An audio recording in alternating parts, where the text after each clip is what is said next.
from Pakistan and India to so many, Azerbaijan, Armenia, which Africa. they said was impossible to do. All these wars I did, and the one that we have left, we have one left. It'll be 9. We have one left, and I think we'll get that done too. I think we're on our way to getting it done. We have to. Mr. President, Please. Mr. President, do you have a timeline for when you think this war is going to be over because of your No, I leadership? don't have a timeline. You can't have in war. It's hard to have a timeline. You know, so many things happen in war. Go ahead. What about Tomahawk missiles? Putin is definitely Well, afraid the of problem with the Tomahawk that a lot of people don't know, it'll take a minimum of 6 months, usually a year, to learn how to use them. They're highly complex. So the only way a Tomahawk is going to be shot is if we shot it, and we're not going to do that. But there is a tremendous learning curve with the Tomahawk. It's a very powerful weapon, very accurate weapon, and maybe that's what makes it so complex. But it will take a year. It takes a year of intense training to learn how to use it. And we know how to use it, and we're not going to be teaching other people. It's too far out into the future. Yes, Mr. Mr. President, Yes, I saw, Mr. President, that you said as recently as yesterday that you still believe that Putin wants to end the war. Yeah, Then today I do. You took this step to ratchet up the sanctions and put more Yeah. pressure on him. What else are you going to do to encourage him to get there, or can you explain why you do believe that he wants peace? Yeah, it's a good question. Today is a very big day in terms of what we're doing. Look, these are tremendous sanctions. These are very big. Those are against their 2 big oil companies, and we hope that they won't be on for long. We hope that the war will be settled. We just answered having to do with the various forms of missiles and everything else that we're looking at, but we don't think that's going to be necessary. We would like to see them just take the line that has been formed over quite a long period of time and go and let's go home. Last week they had almost 8,000 soldiers killed. Many Russians were killed last week. Many Ukrainians were killed last week. We think it's ridiculous and would like to have it end. Why do you think he wants peace, though? Why do you still believe that? I think they want peace. I think they both want peace at this point. It's been, it's almost 4 years. You're going into 4 years. And if I were president, it never would have started. But yeah, it's time. Mr. President, on the shutdown, do you plan to meet with Democrats before you head to Asia? And if not, why not meet with the Democrats? Well, I think it's a shame that it's shut down because we have the greatest economy, as you were saying before. We have the greatest economy in the world right now, by far, the United States. We have almost 18, now it was 17, now it's $18 trillion being poured into our country, and it's no time for shutdowns. I don't think it's affecting what we're doing, but it's too bad for a lot of people. We have a lot of good people that aren't working right now that should be, and it's because the Democrats want to try and renegotiate a deal that they had negotiated. They want $1.5 trillion given to illegal immigrants who came into the country, and it's going to hurt the health care of citizens of our country that have been paying into it, that have been working hard for it, that really deserve it. So we're never going to do that. It's not going to happen. And I will tell you, there are a lot of good Democrats that really want to make a deal. And I think all we need is 5 Democrats because we have a great support on the Republican side. So I think we need 5 Democrats, and there are a lot of them that want to make a deal. So I think at some point, common sense will prevail. Yeah, go ahead. You can finish up. On the drug boat strike in the Eastern Pacific, Yeah. can you explain to us what that was about, how it was conducted? Yeah, sure. Well, they had one today in the Pacific.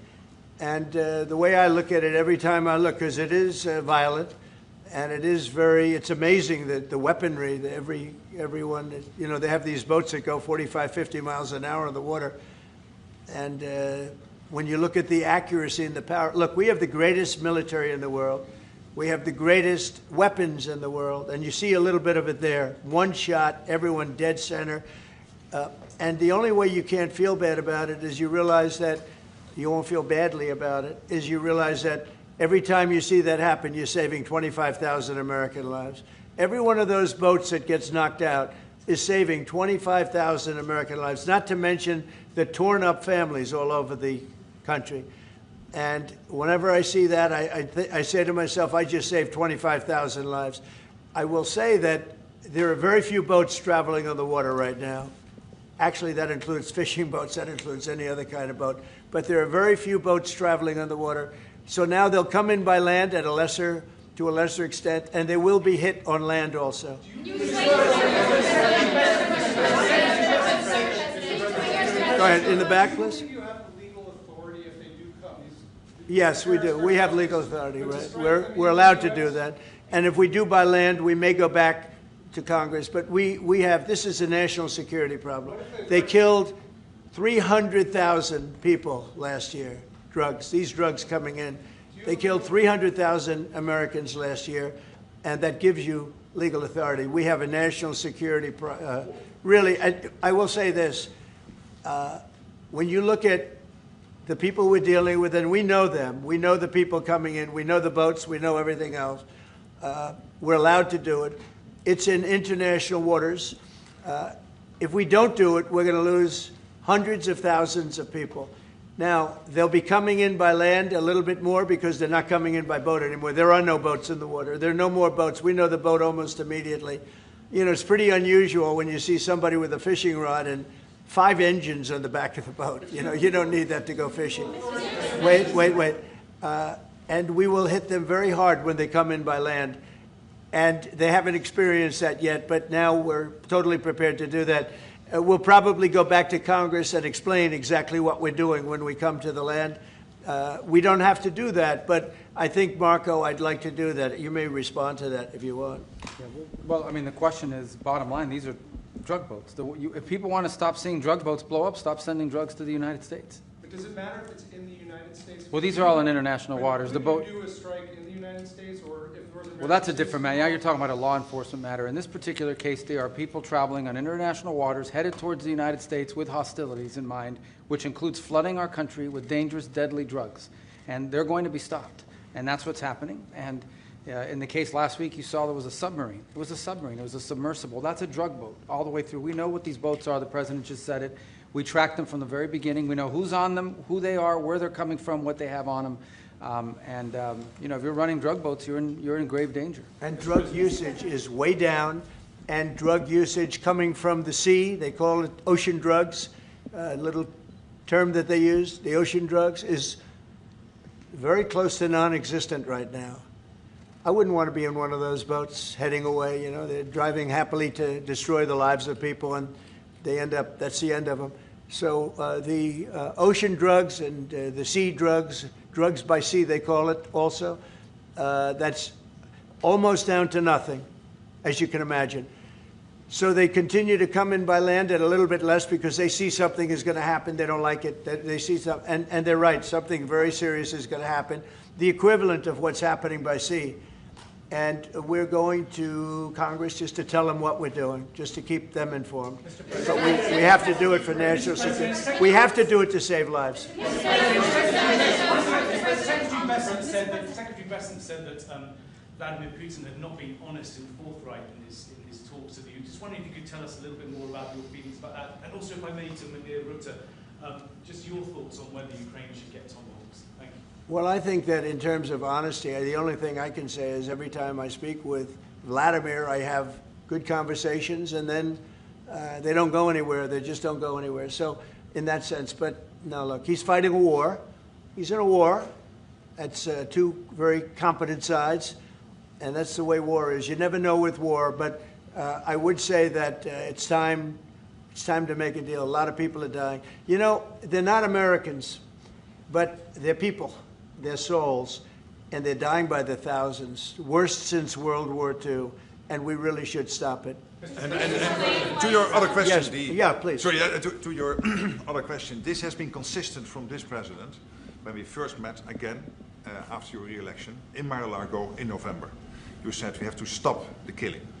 This is close to your heart, yeah. And this is your vision. That's why this war needs to end. When it comes to Tomahawks or whatever system, it's up to individual nations to decide whatever they want to supply to Ukraine. NATO doesn't take a position, but I can assure you this. When the president called me in July and said we want to again send weapons into Ukraine, paid for by our allies, the Canadians and the Europeans, that was an important moment. And that is now taking place, and the ambassador, myself, we're working hard at this. Already a couple of $2 billion of weaponry into Ukraine from the US, paid for by allies. So I'm not going to comment on about the Tomahawks, but When it comes to the US and all the support for Ukraine, it is there and it is close to the President's heart, and I know this. I will say this, and Mark can say it better than anybody. The European nations and Canada have really pulled together, and it's beyond even that. I mean, it's really beyond that. And also with the Australians and New Zealanders, Japan, they all. If you want to really add them up, we could really add them up. But NATO, basically, European and Canada, and a lot of other nations, they've really band together. They are not happy about what's happening with Russia and Ukraine. They're not happy at all. Neither am I. Mr. President. Jeff? Sir, just changing this topic slightly, I see you've got the Yeah. model of the White House and the ballroom. Many people were surprised the entire East Wing is being demolished because you had said initially that the ballroom would just touch or would not. Well, touch certain it. areas What are being happened? certain areas are being left. We determined that after really a tremendous amount of study with some of the best architects in the world, we determined that really knocking it down, trying to use a little section. The East Wing was not much. There was not much left from the original. It was over the course of 100 years, it was changed. The columns were removed, and it was a much different building. Then a story was added on in 1948, 1949. There was a story added on, which was not particularly nice. And the building was very, very much changed from what it was originally. It was never thought of as being much. It was a very small building. And rather than allowing that to hurt a very expensive, beautiful building that, frankly, they've been after for years. You have that. I brought these along so people could see, but it's, there's a relative, nobody's actually seen anything quite like it. I think it'll be one of the great ballrooms anywhere in the world. It's about $300 million. It's set to do many, many things, including meetings of foreign leaders, including the honoring of foreign leaders. You can see this. This is a plan. If it's got tables so that you honor a foreign leader, we have a proper space. Right now, we have a space that with tables holds about 79 people. And this is a proper kind of a thing. Now, what the White House was doing, as you know, is they were putting tents out on the lawn. This is an interior shot of the ballroom. I think there'll be nothing like it. And it's being paid for 100% by me and some friends of mine, donors to it. The government's paying absolutely nothing. We're also working with the military on it because they want to make sure everything's perfect, and the military is very much involved in this. They want to make sure everything is absolutely beautiful. You can see the kind of interiors that we're talking about. That's an interior of the ballroom, and it's the highest level. And you see it goes beautifully with the White House. I mean, the mix is beautiful. So over the years, many presidents have made changes. This obviously would be the biggest change, but this was something they've wanted for at least 150 years. Many of you have gone to the events where they had, as an example, President Xi, or they had, a leader of one of the countries, including the king and the queen from your favorite country, Absolutely. frankly, but where they'd be honored, and they'd be in a tent out on the lawn, and it would rain, and it was a disaster. Brian's shaking his head. You know what I'm talking about.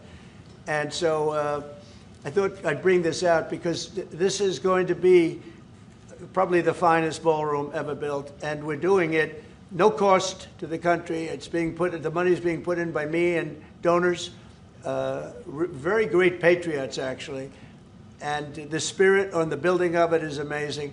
We are using little sections of footings and various other things, but that's sort of irrelevant.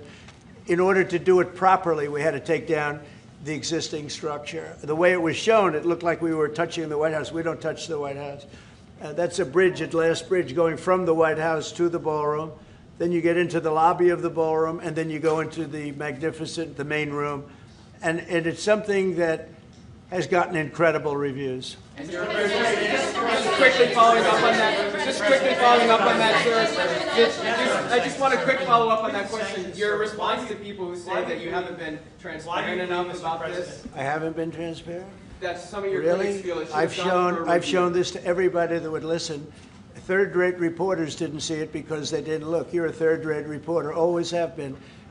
So third-rate reporters didn't look, but anybody that asked, these pictures have been in newspapers. They've been all over the place, and we're very proud of it. It's gotten great reviews. It's gotten really great reviews. So I think we've been more transparent than anybody's ever been.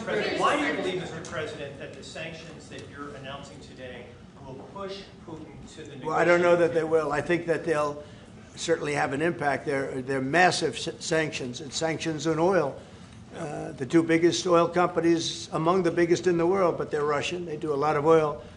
And hopefully it'll push, hopefully he'll become reasonable, and hopefully Zelensky will be reasonable too. You know, it takes two to tango, as they say, and we're going to find out. They hate each other. These two people hate each other. You know that better than anybody. And it makes it more difficult than it should be. This should be easier to do. But the level of hatred between Zelensky and Putin is very substantial. But could I add one thing? Could I add one thing? Could I add one thing? What the president is doing today with these sanctions is putting more pressure, of course, on both parties, in this case on Russia. It's all about changing the calculus, making sure that Putin understands that the president's vision this weekend of having a ceasefire, stop where they are, as you literally said, that this has to be step one now. And for him to really accept that vision and to come to the table. And then you have to put pressure, and this is exactly what he did today. Along with Europe. I mean, Europe, look, they've actually become friends of mine. I think Yes. all of them. Yeah. We have a very close relationship, and they want to see it end too. They really want to see it end. But I can say they're totally committed. If this went on for 10 more years, Europe is behind them. They just can't let that happen. You can't let what's been going on. Now, it should have never happened. It would have never happened if I were president. But it did happen. I inherited. This was Biden, a man who was, without question, you take a look at the new walkway, the Presidential Walk of Fame, we call it. Biden is the worst president we've ever had, if he was even a president. The people that surrounded that desk made those decisions. But this should have never happened. It wouldn't have happened. But it did happen. I inherited it. We're going to get it ended, hopefully soon. Yes, please. You had a Truth Social post earlier this afternoon talking about a Wall Street Journal report as a fake story. Yeah, It fake. sort of Wall Street Journal is fake. So this- Less fake on financial than it is on gossip.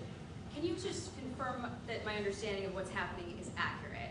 As I understand it, that story framed it like we had just lifted the U.S. a restriction on intelligence. No, it said that I gave Ukraine permission to shoot missiles deep into Russia. I didn't do that. Second of all, they're not using our missiles. They're using, I think, European missiles or from someplace, but they're not using ours. And what they do, I don't control that. But I do control our missiles. They're not shooting our missiles in. It was a fake story. Wall Street Journal does a lot of fake stories. Thank you so much. The president of Colombia in a recent interview said that if you won't change, he thinks that people should get rid of you. We're talking about now Colombia, the country, not the university. Yes. Go ahead. He said what? He said that if you won't change, then perhaps you need to be gotten rid of. Do you view that as a threat? Well, he's a thug and bad guy. He's a guy that is making a lot of drugs. We've just, as of today, stopped all payments going to Colombia, the country Colombia. Also, the school Colombia. No, we settled. We made a settlement with him. But no, he's a thug, and he's a bad guy, and he's hurt his country very badly. They're doing very poorly, Colombia. They make cocaine. They have cocaine factories. They grow all sorts of crap that's drugs, bad drugs coming into the United States, goes generally through Mexico.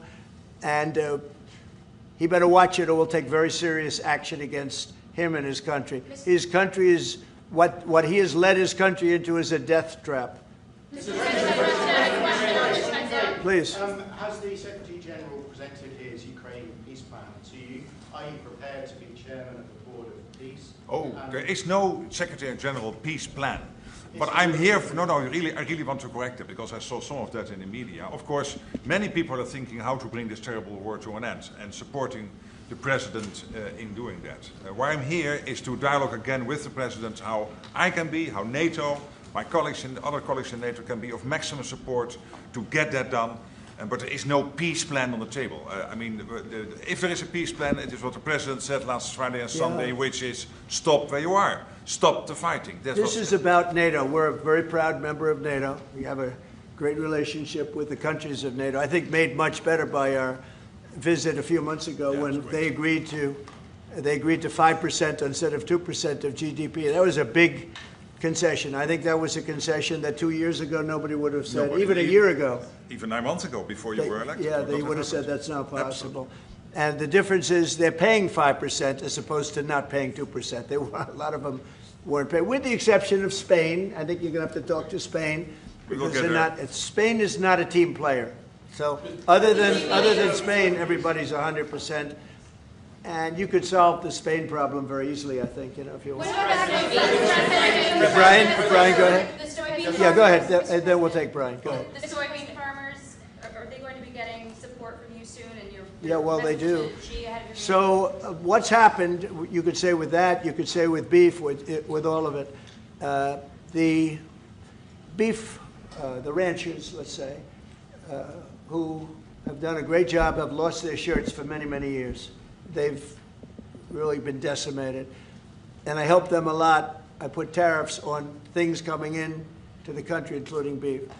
And that gave them a chance to finally have a decent industry.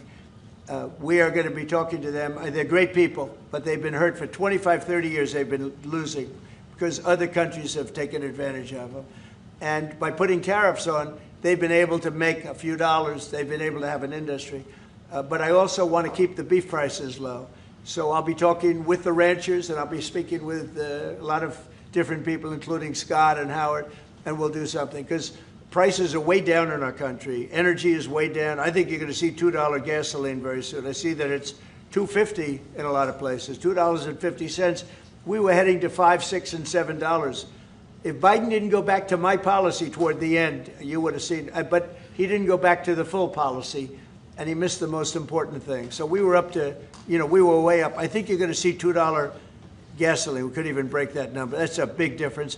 The only cost that's really up is beef, and the fake news only wants to talk about beef. And what I did is I made it possible for those people to survive. They're incredible people. But they were being decimated by other countries, and I didn't want that to happen. So prices are way down, groceries are down, everything's down, energy's way down. Even interest rates with a bad chairman of the Fed, he's terrible, he's a fool. But even interest rates are down. So our country has never done better. We're going to take in, I think, $21 trillion this year. No country has ever taken in more than $3. And we're going to take in $21 trillion of investments because of the tariffs. If we didn't have tariffs, we would be a mess. We would be a national security problem. And we've done a job. So I'm very happy about that. We're going to do something very quickly and easily on beef to get it down. The ranchers understand that. They're so happy for what I've done. I saved them. I don't think you'd have any beef in this country if I didn't do that. So we're very proud of that. Yeah, Brian? Yes, sir. Yesterday in Los Angeles, immigration officials were attacked by some protesters in an attempt to arrest an illegal alien. Gavin Newsom, other Democrats have used very aggressive language in terms of how to address ICE agents out in the field. Is there any responsibility that we can place on Gavin Newsom and other elected officials for using such aggressive language? Well, Gavin has to be careful. Remember that when I first came in, they had a terrible riot in Los Angeles. They had the fires, which shouldn't have happened. They didn't have the water for the fires. They should have had the water coming in from the Pacific Northwest. They didn't have the waters. They didn't have water in the hydrants or the sprinklers. So they had the fires, and then they had the riot. And if we didn't go and take care of that riot, you would have lost Los Angeles. You would have canceled the Olympics, which is because of me in Los Angeles. And the police commissioner, the head of the police, said, if the president didn't come in, we would have lost Los Angeles. We did not have the capability of taking care of it. And he said it very strongly. And we did a great job. And within a week, it was all done. Within one day, it was done. But within a week, it was all done. And then they go back to their normal practice of weakness, of not taking care of criminals, meaning taking care of putting them in jails where they should be. Washington, D.C., and you all are the best people for that, because Washington, D.C. is now one of the safest cities. It was one of the most dangerous cities in the country. Now Washington, D.C., believe it or not, I'm embarrassed to say it in front of you, but Washington, D.C. went from one of the worst, most dangerous cities to you can walk down the street, you can send your child to meet you at a location. Your child is going to be fine. We have a very, very safe city, one of the safest, and, you know, very proud of that. Memphis, by the way, is coming along fantastically. We're in Memphis right now. We had the FBI in Chicago. We're doing things. We haven't served Chicago yet. When we do, Chicago will be very quickly a very, very safe city. But if you look at what's happening in Memphis, it's great. But you got to look at Washington. People are coming up to me, people that work in the White House, are saying, "Thank you, sir." And I immediately know what they're thanking me about. It's thanking, they can walk to work. They would never walk to work a year ago. They can walk into work and they feel safe and secure, and it's beautiful.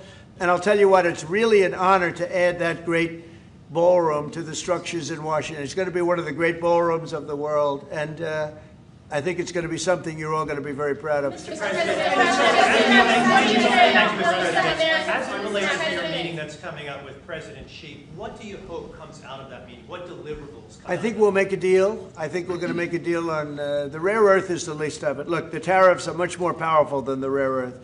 The rare earth is a disturbance, but there's a lot of rare earth around. I'll tell you, I've had more calls on rare earth. We've got it. Everybody's. We'll make a deal on, I think, everything. I think we're going to make a deal on soybeans and the farmers. I think we're going to make a deal on maybe even nuclear. You know, President Putin in his call mentioned to me about nuclear, where we do a de-escalation, and I'm fine with that. I think it's good. I think it's a very appropriate thing. We have the most nuclear weapons. Russia's second. China is actually third by a long way, but they'll be even within 4 or 5 years. Too many.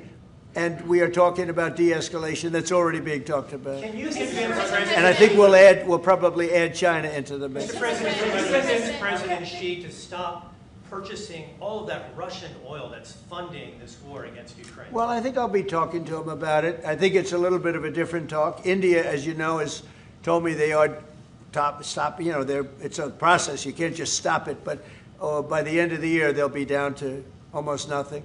That's a big thing. That was almost 40% of the oil. India, they've been great. Spoke to Prime Minister Modi yesterday. They've been absolutely great. China's a little bit different. You know, they're a little bit different relationship they have with Russia. It was never good, but because of Biden and Obama, they got forced together. They should never have been forced together, but they're a little bit forced. But they're by nature, they're not. They can't be friendly. They can't be friendly. By nature, they can, I hope they are friendly, frankly, but they can't be. You should not have forced Russia and China together. And Biden did that, and Obama did that. They forced them together because of energy, because of oil. And so they are closer than they would normally be. I think I'll probably be talking about it. What I'll really be talking to him about is how do we end the war with Russia and Ukraine, whether it's through oil or energy or anything else. And I think he's going to be very receptive. He would now like to. I'm not sure that he did at the beginning. He would now like to see that war end. Do you think Xi plays an important role, Mr. President? Do you think Xi plays an important role in terms of inserting himself and convincing Putin, who he speaks to regularly, to stop the war? Yeah, I do. I think he can have a big influence on Putin. I think he can have a big influence on a lot of people. Look, he's a respected man. He's a very strong leader of a very big country. Yeah, I think he can have a big influence, and we will certainly be talking about Russia, Ukraine. Mr. In the back. Thank you, Mr. President. Liam Cosgrove at Zero Hedge. My question is actually for the Secretary General. Yes. Mr. Secretary, I don't know if you've seen this, but polling out of Ukraine shows a massive collapse in Ukrainian support for the war. A Gallup poll had it just 23%. That's less than a quarter. Zelensky came out today praising President Trump's proposal for freezing the front lines of battle as part of a ceasefire. He said that's a good compromise. So people view your coming here as, you know, you're lobbying the U.S. government to continue its involvement in the war. You're obviously lobbying for more NATO weapons to be sent to Ukraine, but Ukrainians themselves don't want to fight the war. So how do you justify that morally? Well, I'm lobbying only for one thing, and that is to make sure that we end this war. And I don't have to lobby the president because we totally agree on this. And this is what he has been doing from day one. Everything he could do to break the deadlock with Putin, get a dialogue going, dialoguing also with Zelensky, and getting this war done. It's crucial. The fact that the US is now supplying weapons into Ukraine, paid for by allies, is extremely important. And that's now happening since 2-3 months. That's been about happening 2 for billion 4 moving years into and the Ukraine. war hasn't wind down. Why do you think that'll wind it down now? What do you mean? You think more weapons will wind down the war? No, I mean, there's more to be done. So what you need, what the president said this weekend, stop where you are. So basically do a ceasefire and then have all your discussions about territory and whatever. But first stop the war. This is what you said on Friday and on Sunday. It's a war. I mean, your question's really a fair one. It's a war that should have never started. And you know how I feel about it. But it's a war ended. that should have never started. And we're not selling any weapons to Ukraine. We're selling them to NATO, which is different from before. With Biden, he just gave $350 billion worth of weapons and cash right into Ukraine, and that was so foolish. But we sell them to NATO, and in theory, you can do what you want with them. It doesn't have to be Ukraine, but probably it is mostly. No, what nations are doing now is buying from this program and making sure that the supplies in Ukraine, so Europeans and Canadians. And for example, these are interceptors for the Patriot systems, crucial to protect the cities. Today, again, a Russian attack has killed children, at least seriously wounded children in a kindergarten in Ukraine. So we need to make sure that the air defense systems are in place, and we need the US systems to do that, and the Europeans are paying for that. And this is exactly the type of actions we needed, and the President is doing that, and trying everything to get this war to an end, starting with the ceasefire. Do you still believe that Putin wants to take all of Ukraine? I always felt that way. I always felt he wanted to. When I was in my first term, I was with, I was very close to him, relatively speaking. It was harder because of the Russia hoax. But I would talk to President Putin about Ukraine, and it was the apple of his eye. I'd say it was the apple of his eye, but it would have never happened. He knew the consequences were too great. When we had a rigged election and all of a sudden I wasn't there, he said, wow. I think he looked at Afghanistan, how horribly that was handled, so stupidly. And I think that really gave him a little additional, incentive. I always felt he wanted the whole thing, not a piece of it. But I think now he's willing to negotiate a little bit further, and I think he's willing to make a deal. We'll see. Mr. We don't want him. We don't want him to have the whole thing. Mr. President. Go ahead, please.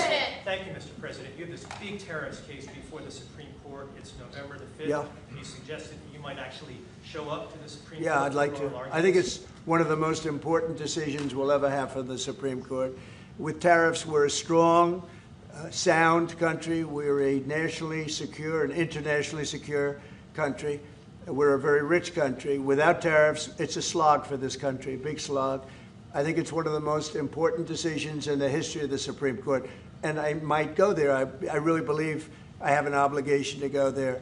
We are doing so well as a country right now because of tariffs. And you have to understand, tariffs have been used against us for many years, decades, and just slowly but surely hurting our country so badly. That's why we owe $37 trillion. We owe that because other countries have taken advantage of us over many, many decades, And now we're a rich country. We're taking in money like we've never done before. Without tariffs, that would not be happening. And also, I solved, as you know, 8 wars. Of the 8, 5 of them, maybe even 6 of them, are because of tariffs. The threat of tariffs on these nations, if you want to fight, that's okay. India and Pakistan. If you want to fight, that's okay. But you're going to pay tariffs, and they're going to be very substantial. And we're in the midst of a trade deal. And they said, we don't want to do that.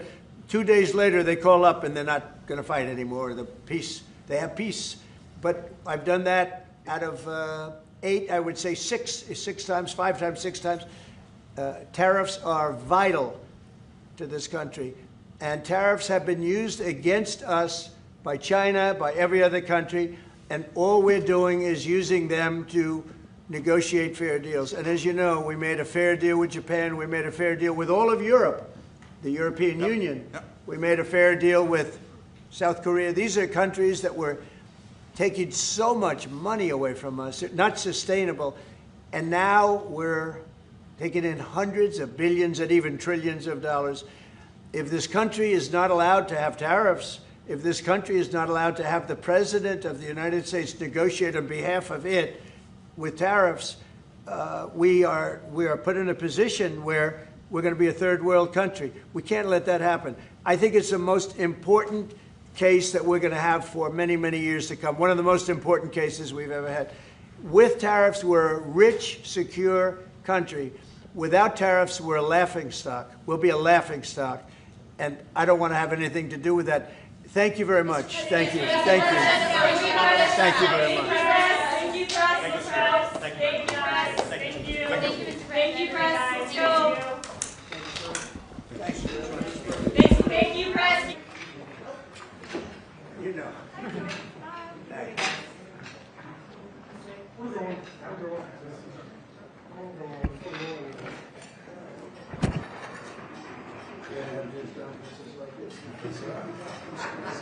Every day. There's something wrong. I did